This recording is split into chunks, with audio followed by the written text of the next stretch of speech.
The Spiritual Diary of Jon Dunn. Joe was a part-time student studying contemporary philosophy at a local university, and at the same time, he had just taken on a job on the night shift in a car park.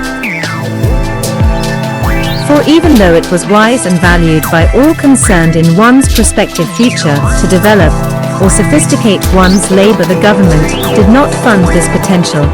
And so it was then that he took the job of night security car park attendant so as he could eat, buy clothes, pay for his studies and rent. Attaining the job had almost been as easy as it was uncanny, but when he was told that he had it, he snapped it up without a second thought. He had been walking home one night feeling a bit down on his luck, for it seemed that 1,000 jobs had refused him employment, when suddenly he saw a newspaper blowing up the road. At first, he took no notice of it. He just saw it as pollution, no more, no less. Then the newspaper caught in a gust of wind seemed to leap at him like a living thing demanding his attention, as it attached itself to his leg. As he bent down to remove the offending article from his being, it was then that he saw the ad asking for the night attendant in the job section. It was a strange coincidence, for this was the kind of job that he needed.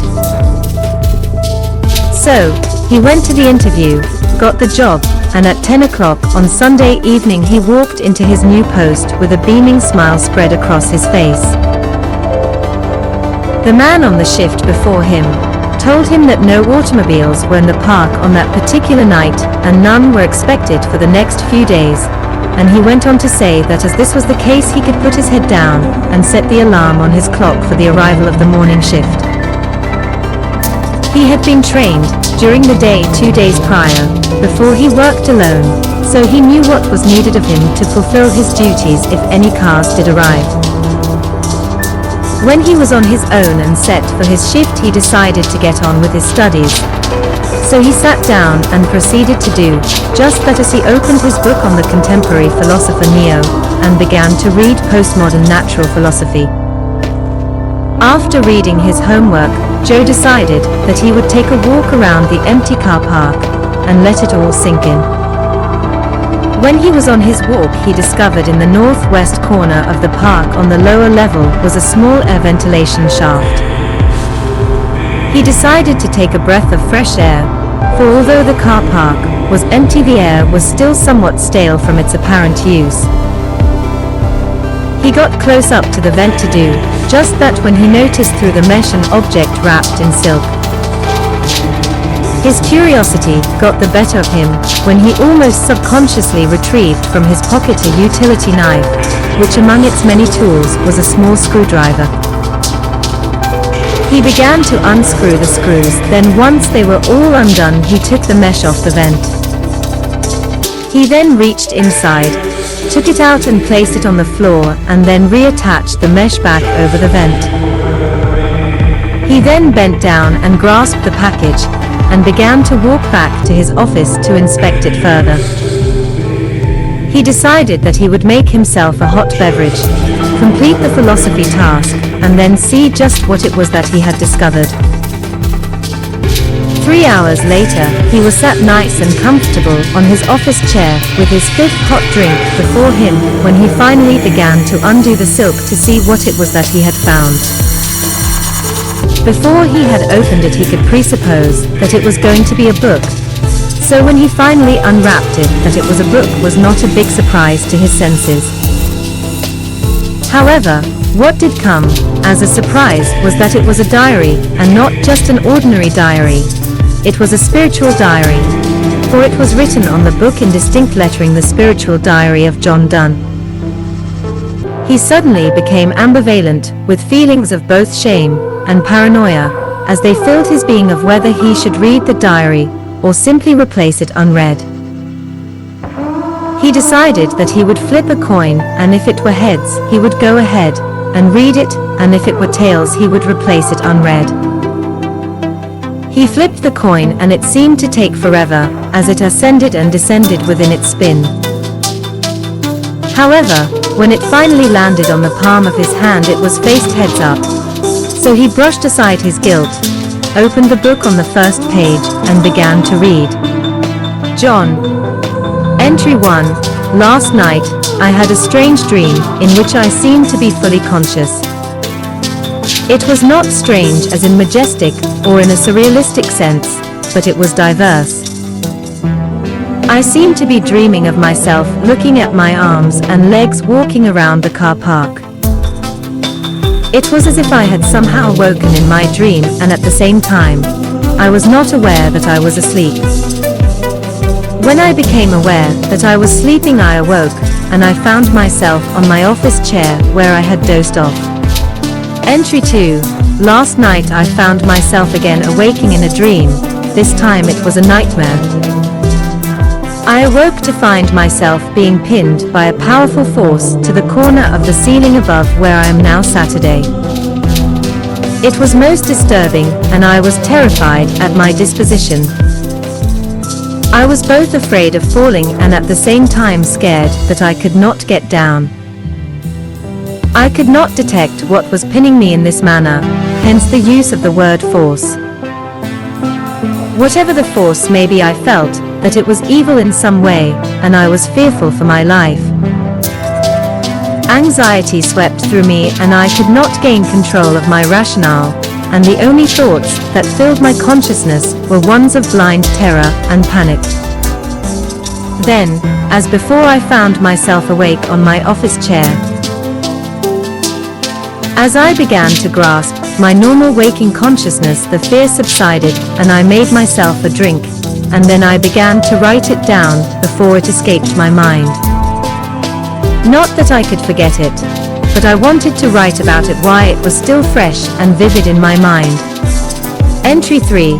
For this entry, I have added quite a few experiences together, not out of laziness, but because they all have the same circumstances and events, that is their nature. I keep finding myself floating in the air and trying to get back down onto the ground. There was no bad feeling. In fact, I felt a euphoric feeling throughout my whole being. If I try to describe what was happening, the only way that I can put it into a discernible context is that it feels like the experience when one is at the deep end of a swimming pool and one tries to stay put on the bottom of the water with one's lungs full of air. Everyone that has experienced this kind of problem knows the effort that it takes. I mean, take away the need to breathe in the water, for this is not to be added to the simile, but the rest is the same. Of course, in the pool, you can exhale all the air from your lungs and the problem is solved. Only then you have the new problem of getting to the surface of the water before you drown. There appears to be no immediate danger, or any kind of threat at not being able to get my feet on the ground as there was before. There is no evil force in any way. It is just a strange task and situation that I find myself attempting as I awoke within my sleep. Entry 4. Tonight, I had caught myself dreaming that I was skating on ice.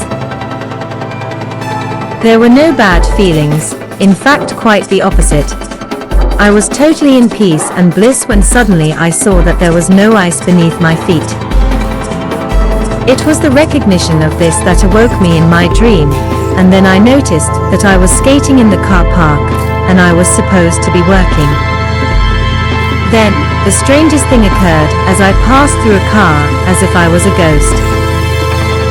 I did not feel the car as I traveled through it, but there did seem to be a subtle noise that was rather difficult to explain. It was all the events combined that I have just mentioned that eventually awoke me on my office chair, even more bemused than I was confused. Entry 5. Tonight, whilst I was having one of my strange dreams, I suddenly realized that I have overlooked a frequent occurrence that I generally have at the beginning of the dreams. I became aware of this unmentioned and or forgotten anomaly because the main thing about this dream was that I found it difficult to open my eyes. When I finally did succeeded in opening my eyes, I found myself awake, on my office chair once more. What I mean to say, is that quite often I find myself, at the beginning of these vivid dream experiences, to be going through the motion of trying to open my eyes.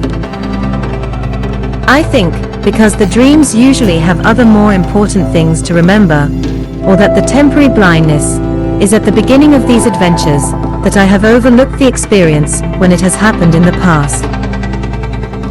However, it does occur quite often, and I find myself struggling, and in some cases literally twisting my head and neck in an attempt to open my eyes.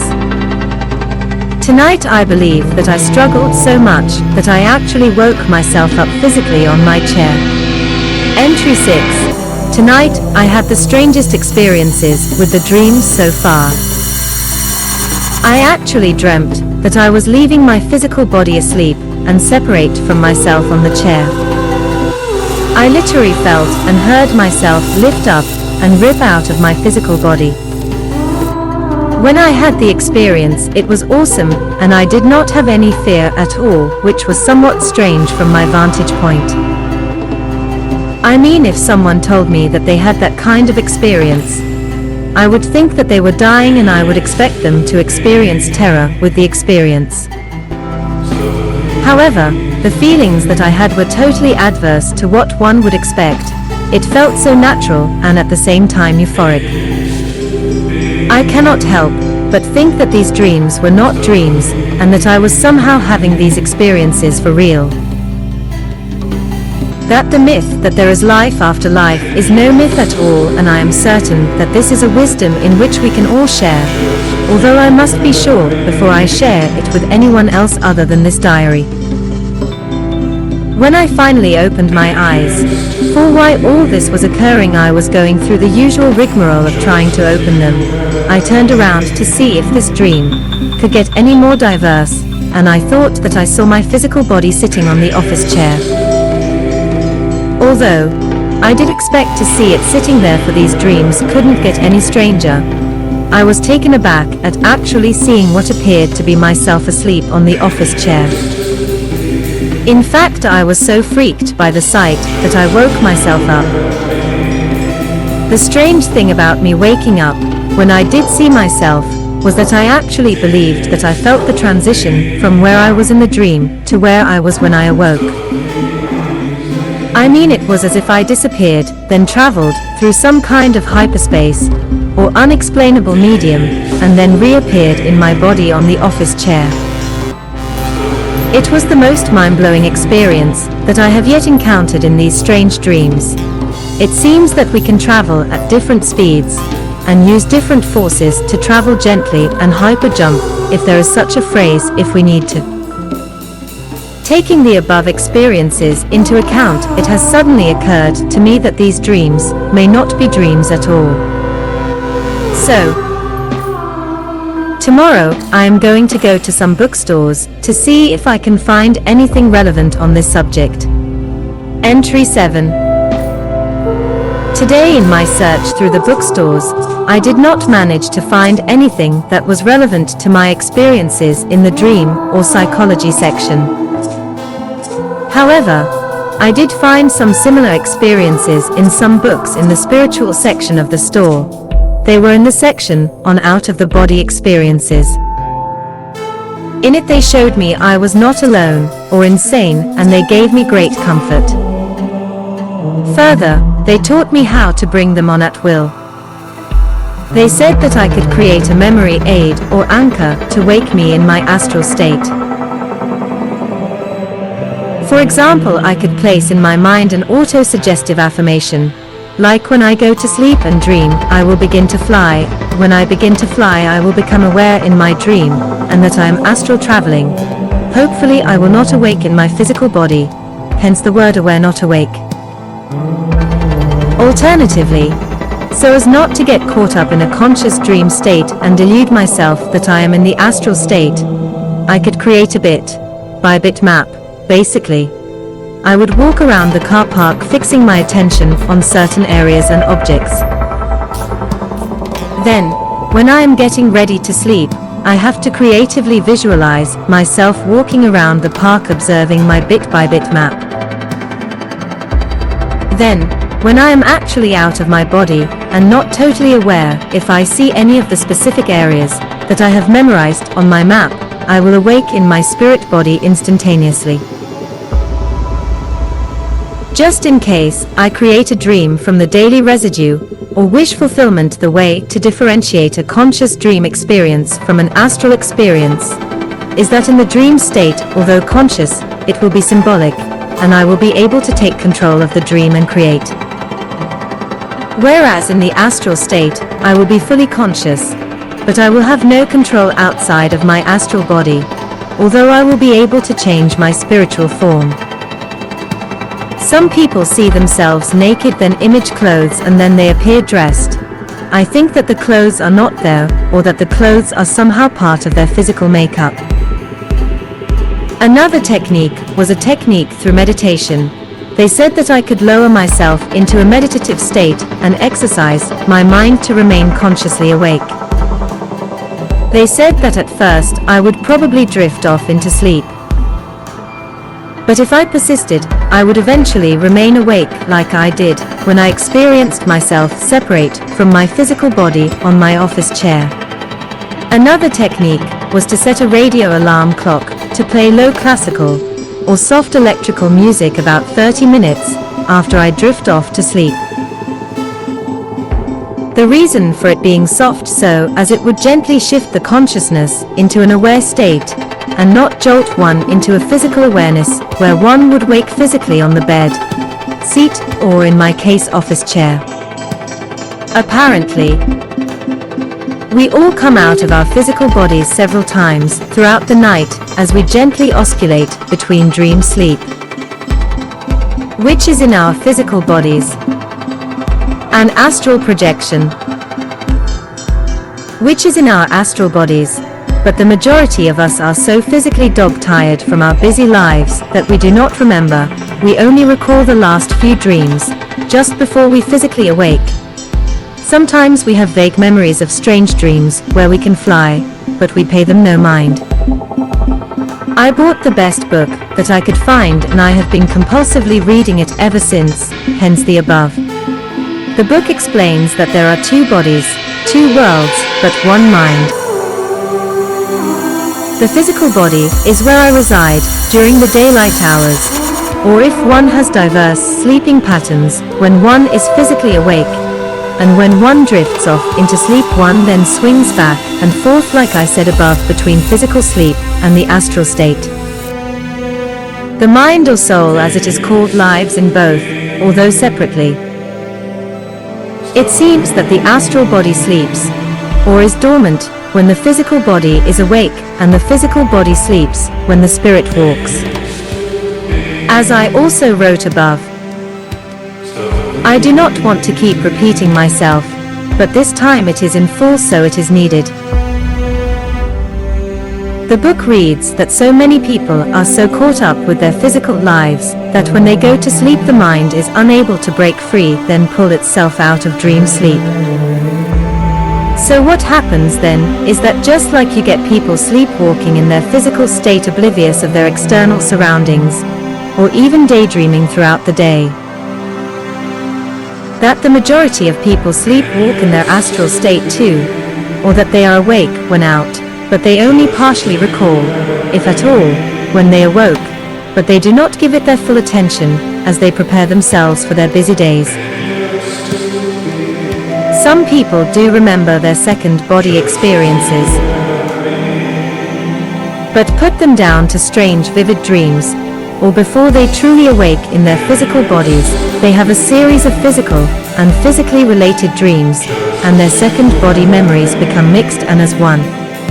One must find the equilibrium of both states of being, and to do this one must become aware of these states by practicing the above method that I mentioned earlier.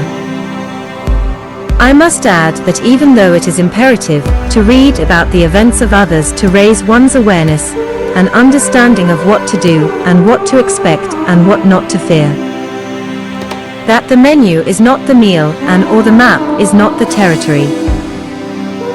So although the reading is good, it should just be used as a tool to build a good foundation with which to build your own experiences. For it is the actual personal experiences that is the real teacher. Just like in the waking world, as we make sense of our perception, or reality, the meditative experience is a good way to achieve this goal, for one does not have to rely on the chance of bumping into your anchors to become aware.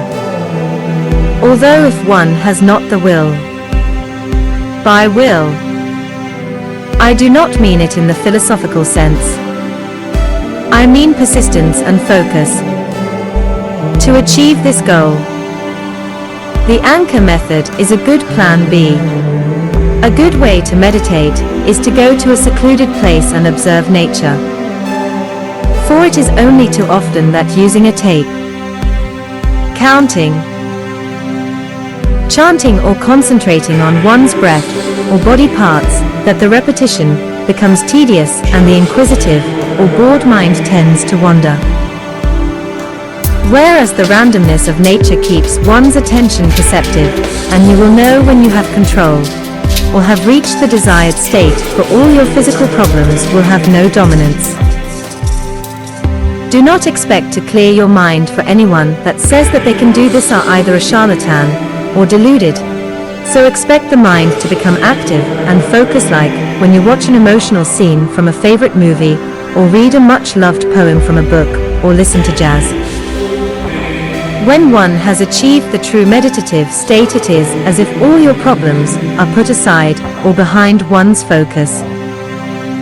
Once one's spirit and physical body are combined, it is then that you can understand when it is said that the spirit body from which one now observes has the wisdom that no knife can cleave it. No fire can burn, and that nothing of the physical world can either harm or worry it. It is immaterial, immortal, indivisible, and indestructible. It coexists with the physical, but its true place is within spiritual utopia, for your spirit is just having a vacation. So it is then that when one has achieved the meditative state, that one feels inner and outer harmony, bliss, contentment and peace of mind or soul, and one has the wisdom that we come down in frequency. Do a bit of boogieing, a bit of shopping, a bit of procreating, a whole lot of laughing, giving and receiving, some growing, changing and unconditional loving, find our place, make our peace with life and spirit, and then lay down and separate from our physical vessels and make the crossing back home to spiritual utopia. After reaching the desired state, one is able to carry over the experience, seek a quiet, secluded place, and then tune into one's awareness at will. At first one is bound to fall asleep out of habit, but eventually, just like one broke the habit of resisting the seductive pull of the wandering mind, one will eventually reach that paradoxical state of remaining awake while one crosses over into physical sleep. I suppose that because I have to sleep with one ear open, with the music on low in the background. For I am at work, it was a mixture of both the meditative and soft music methods combined that I mentioned above that awoke me in the spiritual state. Anyway, enough of the theory and back to the experimental. Entry 8. Last night, I discovered another person as I was on my spiritual travels. He was aware of himself, where he was in my presence also, because he was hiding from me behind a pillar in a far corner of the car park, hoping that I did not detect his presence. However, I did detect his presence as I have just stated, but because he did not want not to be detected, I gave him respect and did not try to contact him. It was unfortunate though, for if he was truly aware like he seemed, we could have arranged to meet in the physical world to objectify our encounter and our spiritual awakenings. After my walkabout, I awoke pleasantly and at ease, and although I was physically awake, I could still feel my spirit body. It was a strange feeling, for I had always thought that my spiritual body would be on the inside of my physical like my blood. However, that was not the case, for I could feel my physical body on the inside of my spirit body, as if my physical body was a skeleton. My consciousness was in my subtle being, and I sat there and fully experienced the feelings, trying not to fully wake me in my physical, if I can use that term. Eventually, I was somehow absorbed back into my physical body, and I did not have to open my eyes, for I was fully aware throughout the whole event. Entry 9. Tonight 2 unbelievable experiences occurred. 1. I have found that just as I could travel through the cars when I was skating, I can travel through all material objects. I had a great time floating up through the ceilings and through solid walls. What an experience! And 2. I can fly. All one has to do is reach or stretch up and one finds themselves flying. It is an overwhelming and uplifting experience, no pun intended. It is not like when I felt that evil force thrusting me up into the corner in Entry 2, nor is it like the series of floating sequences in Entry 3. This time, I have complete control of the situation. I must say the sense of freedom that comes with it, along with the rush added to the euphoric feeling that I get at just being awake in my spirit body, that I find it all seriously addictive. Entry 10. At last I was able to objectify my experiences. For last night I found myself awake in the spiritual state in one of my platonic girlfriend's flat. I was floating just behind my friend Karen, observing her as she applied her makeup on her face. I had dozed off quite early because the car park was empty, so I was able to do this with no negative consequences or repercussions from my job. The time was about 10:30 when I induced the trance state, and it was 11:15, give or take a few seconds, when I came out of the state and observed the clock from my office chair.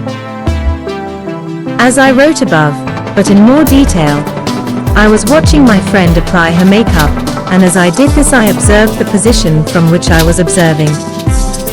I triangulated my position by observing the position of both the door and window, and as I did I noticed a whole load of other objects scattered and placed about her bedroom.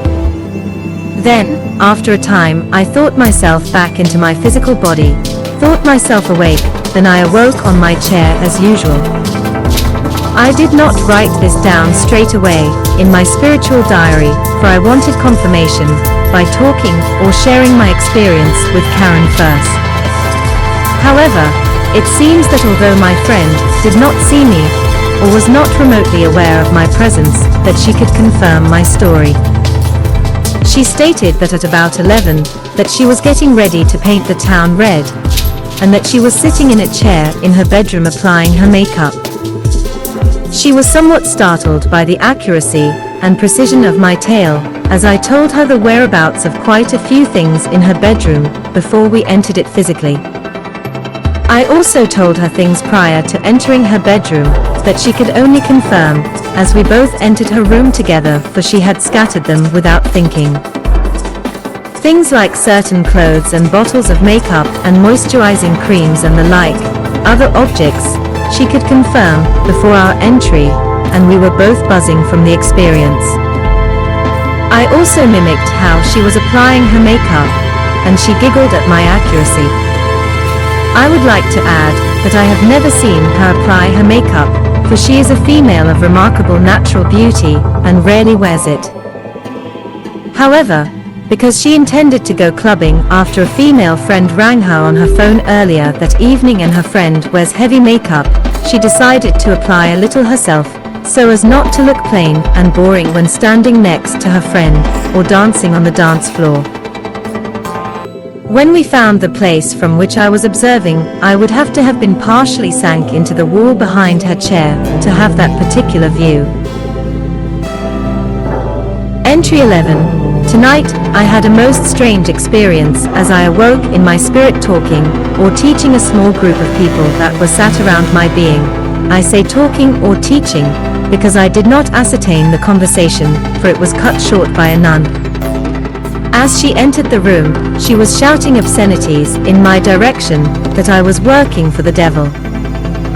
My spirit body reacted instinctively before my mind could weigh up the situation. It simply raised high into the air above the students, or friends, to the ceiling, and then I descended and clasped the holy woman's head, and she disappeared from sight. On further reflection, I do not think that I vanquished or killed her. I think I shocked her so that she awoke in her physical body. I did not have time to grasp the vocal part of the conversation with the small group, but I do remember the emotive part, and that is why I said that perhaps I was teaching. It makes me wonder if I am living two lives in two worlds, for if the woman did not enter, when she did, I would not have been aware of the experience. I think that the teacher in me was not upset with the woman, or wished the woman any harm. I think that I wanted to protect my pupils from her dogmatic confusion. Her kind of belief is that heaven will be in the physical realm in the future, and anybody that believes in a spiritual existence after life is in league with the devil. The people that believe in that kind of hypotheses are just filling their empty hearts and minds with the security of a higher power looking out, or watching over them as they live and sleep. At the same time, they are chasing away their empty hearts with an extended family, institution, or like-minded tribe. Deep down they all know this to be true, for they cannot hide from themselves, unless of course they are totally deluded. So, when anyone believes in any conflicting or adverse views from their own, they lash out with their vicious tongues and their shallow minds. Anyone that has true belief in what they value does not react in this way, for no one or anything said can upset them. Everyone is entitled to their own beliefs, no matter how adverse or diverse they are to each other's. And if there was a God, as all religions suggest, I am sure that he would not want his followers to be using him to fill their empty lives, minds and hearts, like some kind of antidepressant drug. I think he would like them to deal with their problems on their own, and then find him with a true, open, fully perceptive mind and heart. Therefore the teacher in me dealt with the woman's intrusion in the best way possible, which I believe was to wake her from her spiritual somnambulism in more ways than one. Nevertheless, the side effects of that course of action, along with the woman's unruly disturbance, awoke me at first in the room in my spirit, then on my chair in my physical world. It seems that there is more than one world or dimension on the spiritual side. Entry 12. Tonight, I found myself out of my physical body as I was floating or flying around the car park. I looked at my clock on my tariff in my kiosk, which is separate from my office from which I was physically sat, and I noticed that all the numbers were backwards.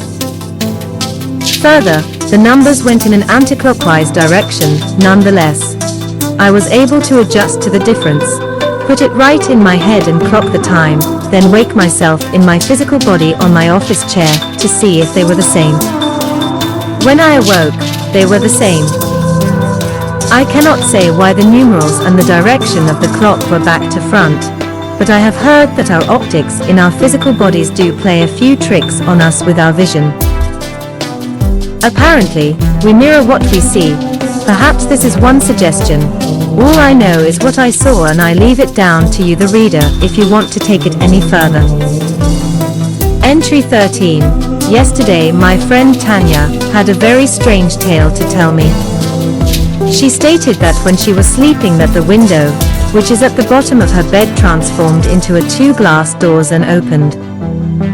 Then, a bright light shone through, and out of the light, I appeared as I made my way to her bedside. She said that I told her that I was sorry to wake her in her sleep, and that I would see her tomorrow, when she was physically awake. This is very strange indeed, for I have not seen her for quite some time, and so she did not know of my spiritual experiences of late. Further, I was thinking of her last night, just before I drifted off to sleep at work, and was planning to pay her a visit today, when I was no longer tethered to the parochial confines of my job, therefore. As you can see, I was somewhat surprised at her story. I believe that it is more than coincidental. A few things do leave me wondering how to make sense of it though. For example, the window transforming into the double glass doors and the bright light. Perhaps she mixed it up with a dream. This I cannot truly say, for if I did make that visit, I was oblivious to it. Entry 14. Yesterday in the early evening on my day off, I decided to carry out an experiment at my flat instead of at my work. I thought of my friend Linda, who lives in the top flat of my block, 4 flights above me. I am still having difficulty at always remaining awake when I induce the astral trance state. I usually get shocked awake by seeing someone that I recognize, or something outrageous. Anyway, getting back to my tale, I lowered myself into the trance and had it in my mind to visit her. I thought at the time that I have fallen asleep, and I took the experiment to be unsuccessful, and I wrote it off as a failure. However, a few days later she paid me an unexpected visit, and she told me that she had seen a dark shadow enter her room. She said that she was not fearful, for she knew it was not a ghost, it was I. She said that she was totally awake and aware, and that it was not a hallucination. I then told her of my experiment, and we were both overwhelmed with excitement. Although I did not have conscious awareness of my success, our stories did tally, as I did not tell anyone of my experiment. Entry 15. This next entry is another collection of entries, again not out of laziness, but because they are all part and parcel of the same experiment. I have been meditating and trying to remain conscious as I traverse into the astral state, and then I have been paying visits to my mother. I say trying because sometimes I remain aware and fully conscious as I project myself to my mother's house, and sometimes I am not conscious at all. That is beyond the meditation state anyway, because so often I fall asleep. Nonetheless, my mother has told me that she has been aware of my visits, for I have been waking her from her sleep. She sees me not as a person, but as a ball or orb of light. She cannot hear me, but she knows intuitively that it is I. Again, this is interesting, for I did not inform her that I was going to make the visits. She was so aware one night that she could even tell me the day of the week and the time of the night precisely. I was full of joy when she told me, for I not only remembered the visit as clear as she did.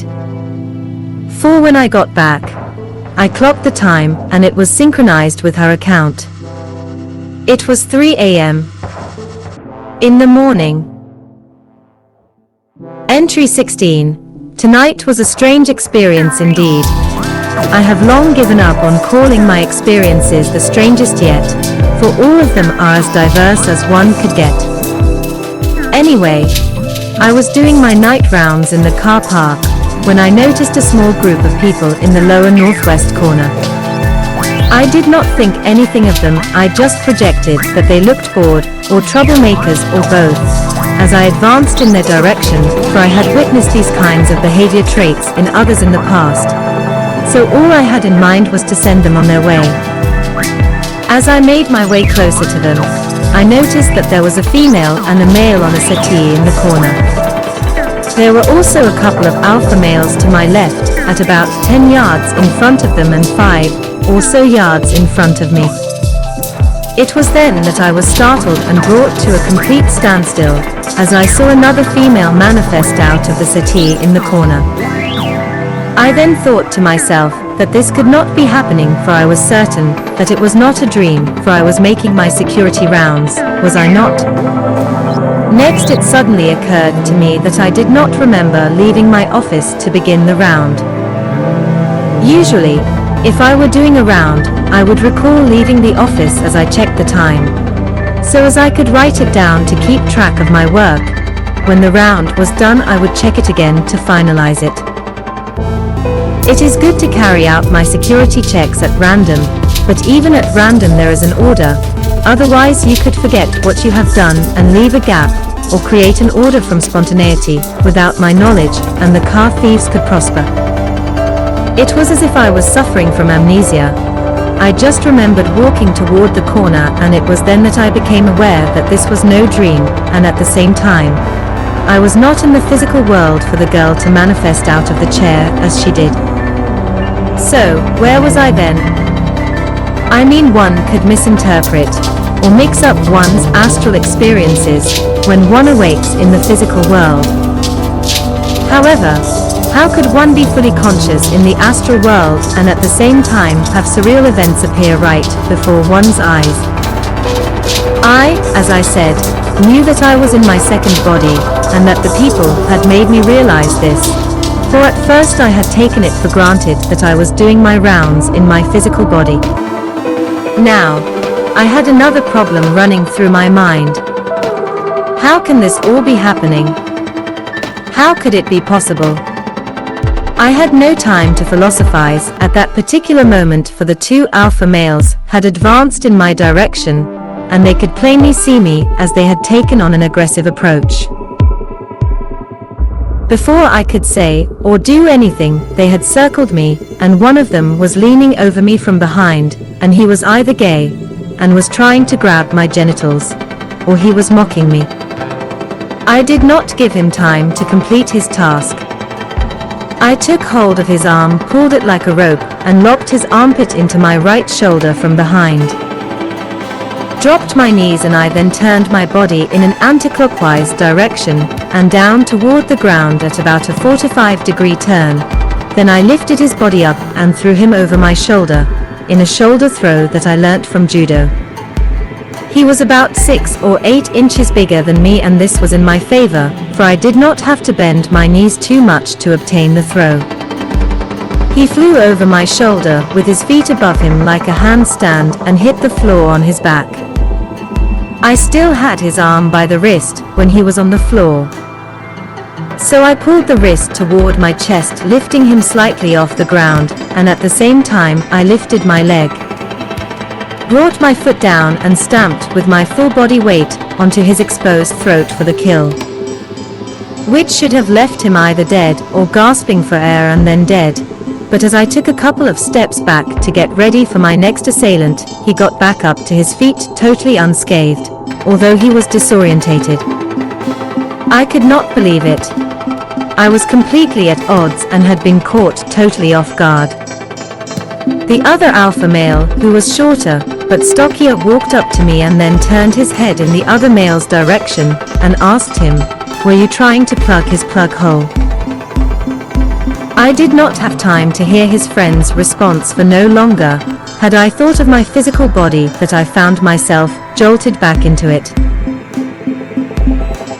After my escape, I sat upon my chair contemplating the events and my whereabouts when these events occurred, and I was most puzzled as what to make of it all.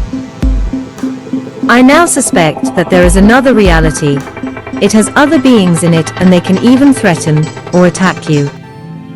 Tomorrow, I have decided that I will go down to the bookstores once more, for the book that I have does not mention this world, and I need to know more.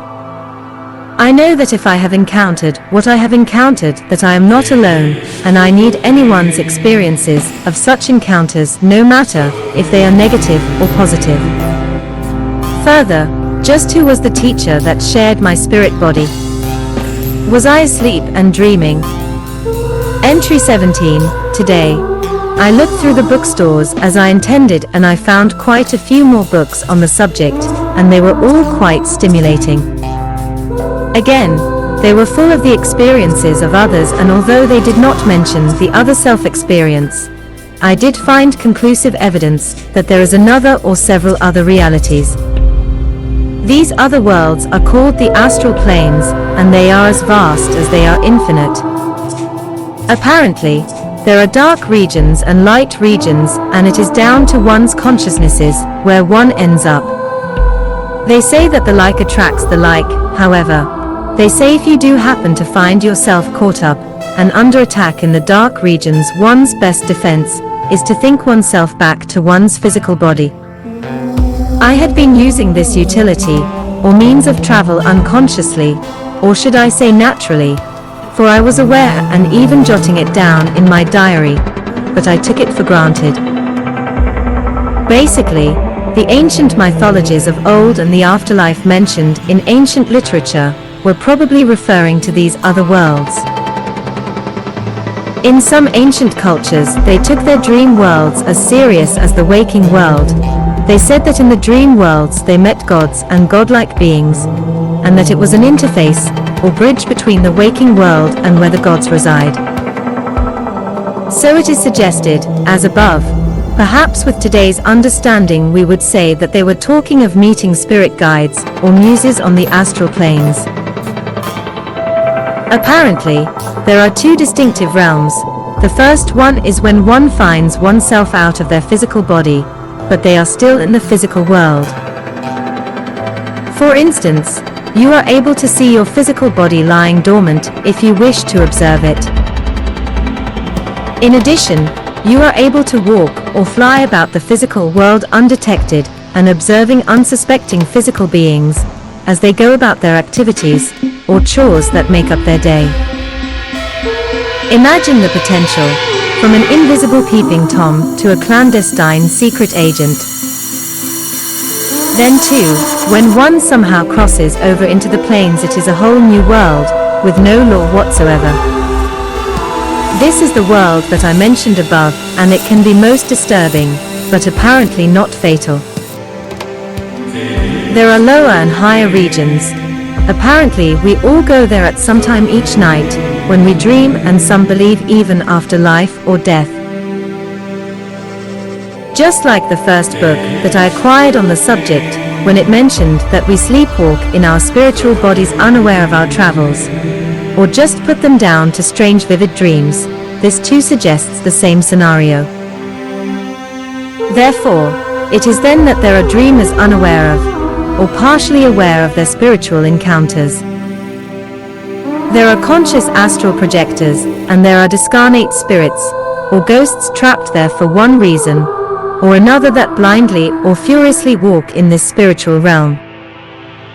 My brother came to visit and I tried to share my experiences with him, but he said I didn't know the difference between being out of my mind or out of my body. He then suggested that if that was the case, that I should prove it to him by paying him a visit in his bedroom that night, which happens to be tonight. However, I decided that if I did that it would be unfair on his wife, so I decided to pay our mother a visit and then get her to confirm my visit with him later. Therefore, I am going to try to achieve that now, so I will bid you farewell until I return, although for you it will be no time at all. Entry 18. Tonight, as I said earlier, I was on a mission to prove to my brother the validity of my travels, so I successfully lowered myself into an altered state and managed to remain awake. I have found that it is a useful technique to have a meditation tape on quietly playing in the background. I do not know if it keeps me awake in a borderline sleep state, if it is the calming, soothing voice of the narrator and the oceanic music, or both combined. All I know is I had success. Anyway, I felt myself lift up and out of my physical body, and my eyes opened naturally. The feeling as I lifted out was most exhilarating indeed. I felt my body lift and separate, and as it did I felt and heard it tear or rip, and it took all the will that I had not to leap for joy at the experience. Once I was separate, I felt a euphoric feeling all throughout my whole being, a feeling so beautiful and exciting there is no natural or synthetic stimulant that could remotely touch it, let alone emulate it. It all felt very natural, and it takes the pessimism out of physical death. Not that I want to have that experience just yet, but I felt immortal, impervious and eternal. When I was out of my body, I lifted up, then floated through the air like a deep-sea diver, then on through the glass office window. Again I felt, or heard a ripping sound as I passed through it. It is very difficult to describe, but that is the nearest description that I can give. Once I passed through the glass, My body took up its normal bipedal stance, and I stood there contemplating on what to do next. At the same time, I was wallowing in the joys of the events and situation. It was then that I felt a tugging experience in my solar plexus, or the pit of my stomach. I knew straight away that it was some kind of force from the small tribe that I met in the corner the previous night. Although I was intrigued at how and why they should do and be able to do this, I chose to show them that I had my own free will. I decided to ignore their pull and make my way to my mother's flat as I had already planned. I would see them later. Their force was very strong. I felt like I was a fish and that I had been hooked and that they were trying to reel me in. Though I did manage to defy them, and I made my way up 2 floors to the barrier. I gripped the barrier and then I was pulled back some 8 or 9 yards. Although I think the force now pulling me was something else, not the other astral beings. Perhaps my astral body has limitations on how far it can travel from my physical body. There are references to some kind of ethereal cord that is attached to both the physical and astral body by the solar plexus, although I have not seen any indication of this in my out-of-the-body encounters as of yet. Perhaps that was the culprit. Mind you, I have never actually looked for that ethereal cord, for it somehow escapes my mind, for I am either semi-conscious, or I am preoccupied with otherworldly distractions to look for it. Back to the experience. I managed to gain control once more, but it was not easy. I gripped onto the barrier and managed to take a breather. Having gained a second wind, or somehow gathered some astral cord slack or whatever, I flew on and up into the air, and my arms were fully stretched out in front of me. Then, I suddenly had a strange impulse to visit my sister instead of my mother's house. I do not know why, and I changed my flight and acted on impulse. When I got to my sister's house, I floated back down onto the ground and took on the form and stance of a bipedal being once more. I walked through the wall and stood in the sitting room, and it was empty. It was then that I was startled as my sister's dog Raven came leaping at me full of joy and excitement. I was somewhat taken aback, for although there are many books on the subject that reckon that dogs see discarnate spiritual beings, this dog did not only see my spirit body, it was no longer with us in its physical being anymore. Basically, it had been dead for some time. When Raven was alive, I used to take him on many runs, and we had quite a good friendship. Because he was in his spirit form, I was shocked and I completely lost control, and next thing that I knew, I found myself jolted back into my physical body on my office chair. I sat there for a while taking in all that I had experienced, and I was as high as a kite. After a time, I must have dozed off without knowing, for I found myself wandering about the car park again, in some kind of otherworld experience. A chaotic crowd was savaging the park, and I was amongst the melee trying to obtain order. At first I was caught up in the act of just doing that. It was as if I was taking over a shift from this other self, who shares my spiritual body when I am not aware or conscious. Anyway, it was not long before I was fully aware of the situation, and I was frantically trying to evacuate the maddening crowd. Even a coach had been driven into the park, which was somewhat peculiar, for it should not be able to fit. It was not the small tribe that I had encountered earlier. In fact, they were nowhere to be seen amongst the free-for-all. The park was almost full with ravaging tribes, all fighting each other, and at the same time destroying the park. Only one word can totally explain it. It was complete out-and-out anarchy. Somehow, I was able to contain and then disperse the crowd without too much bother. I think that it was because most of them were sleepwalking in their spirit bodies, or they thought that they were dreaming that they were easily guided out of my domain like so many sheep. However, a few of them had got into my tariff box, and they had savaged the electrical appliances just below my desk. I went into the box to repair the damage when I noticed on my TV monitor that a few of them were upstairs trying to break the barrier on the entrance of the park. Next thing I knew, and at the time, I did not question on how I ended up there without a transitory stage leading up to it. I found myself with one of my friends trying to start a car so as we could drive up to the entrance barrier to chase away the hooligans before they broke the barrier completely. My friend was having no success with starting the car, so I got out and decided to run up to the barrier on foot. It was only 3 floors up, and I thought that if I ran fast I might still catch them.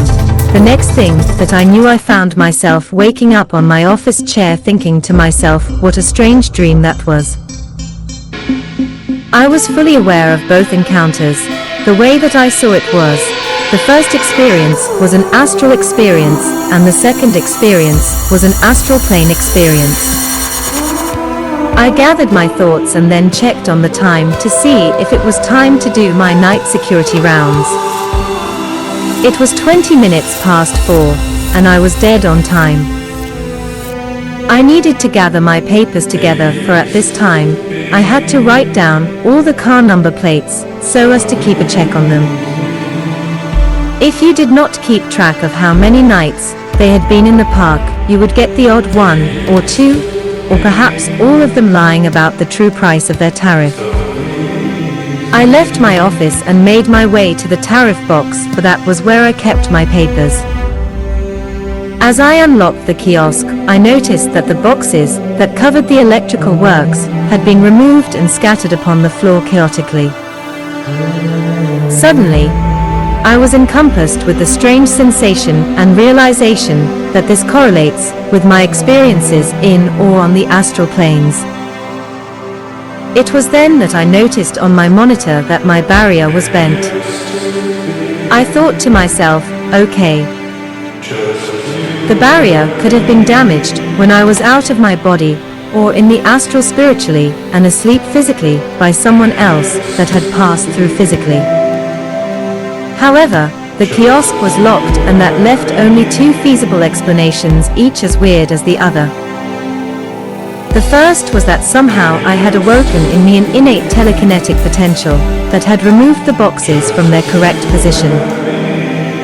The second was that somehow the astral beings could even affect the physical world like poltergeists.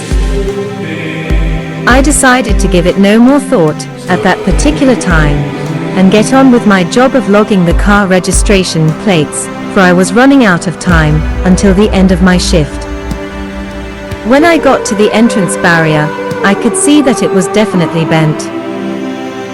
I did not go to the barrier to check out that my monitor was giving me a true view. I had to get a ticket from the barrier as a time check for the customers and myself. Anyway, the barrier had been somehow bent. I obtained the ticket and made my way around the park logging the number plates. When I got to the bottom right-hand corner on the lower level, I was totally shocked at what I saw. In the far right corner where I had had the first experience with the small tribe, I noticed that a car had its lights on. Now, what was uncanny about this is that I had done my night rounds several times that evening, and I had either totally overlooked that the lights were on, or they were not on before the World 1 and World 2 experiences. I was so taken aback by the experience that I plain forgot to write the number plate down. When I noticed that my numbers were out was when I was finishing my work in my office. I went to recalculate, and then I noticed that the error was the car in question, which I subsequently rectified. Entry 19, tonight. I had a strange encounter indeed, and I found it quite stimulating. At about 11, a young male of about 20 years old came up to me while I was working. He asked me if I knew anything about the car lights being turned on his father's car last night. I said that I did, and he was somewhat puzzled, and he told me why. He said that this morning when his father went to drive his car that the battery was completely drained of energy. He told me that his sister had parked the car and that she had taken a rollicking from their father. She swore blind that when she had parked the car, that she had turned everything off before she exited it. Now, what makes this interesting is that she is one of these kinds of citizens that are proficient in everything that she partakes. Apparently, for her to make that kind of error is totally out of character, and she swears that she did not lapse from her usual ways. As I said before, she says that she remembered turning everything off as she locked the door of the car. Of course, their father did not believe her and told her not to do it again.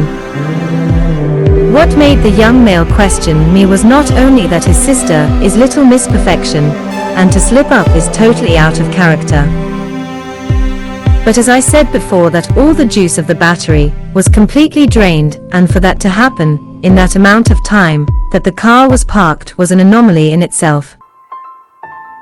Of course, his father was too angry to question such an anomaly. All he wanted was to dish out some punishment to vent his anger. They had to jump-start the car by connecting some jump leads to another car to get it up and running. I told him my strange tale, and he was totally shocked. Although shocked, he had no trouble taking it all in as a fact. We both concluded that as it is sometimes said or written, truth can be stranger than fiction. At that, he said goodbye and that he would see me sometime in the future. So, taking that into account, I have another experience that has been objectified. The plot thickens.